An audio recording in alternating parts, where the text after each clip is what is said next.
What's going on, everybody? Today we're going to be testing the Rosa variety Hylocereus polyrhizus from Nicaragua. And what we're looking at is the very first fruit that this young plant has given me. So it's a little smaller than it normally is. We'll weigh it here in just a minute. Often we get asked, how do you know when it's time to harvest your dragon fruit? And I'm going to show you a couple things that I typically look for that let me know the fruit is ready to be harvested. One of those things is how the plant actually hinges on the cactus. So if I give the plant a little jiggle, it's very loose, kind of like a child's tooth when it's about to come out. And almost like you could twist it and it'll pop right off. When I give the dragon fruit a squeeze, it's got a little give to it. It's not too firm, not too soft, and the color is nice and bright, so it lost that green tint that it originally had. Another thing that I look for are these creases that are starting to form at the top. If I let this fruit stay on the vine too long, those creases will actually split. What I want to do is pick it before they split, which is going to give me maximum sweetness. So when I look at all the signs, this fruit is letting me know that it's ready. So we're going to go ahead and clip it off the cactus with some garden shears that are curved. I use these because it minimizes the amount of cactus material that we remove. Now, if I'm going to ship these or whatever, I do want a little bit of cactus material as it will extend the shelf life of the fruit. But for right now, we're going to clip it at the base and taste it. The first thing we need to do is weigh the fruit. And being that this is a first-year fruit, I'm not expecting much. 10.1 ounces.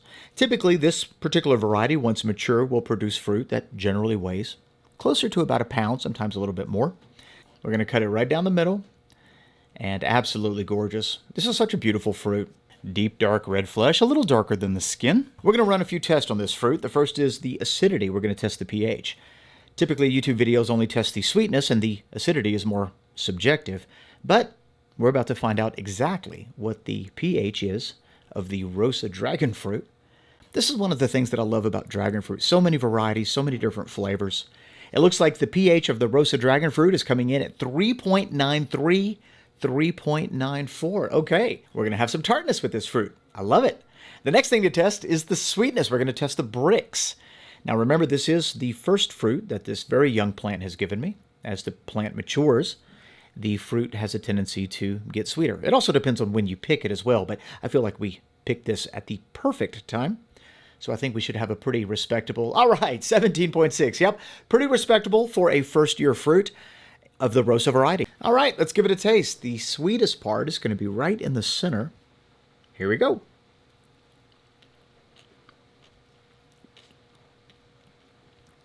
Oh, wow, that's good. I tend to prefer dragon fruit that have layers of flavor, and this one definitely does. Nice sweetness, nice acidity. One more bite. Nice big bite here.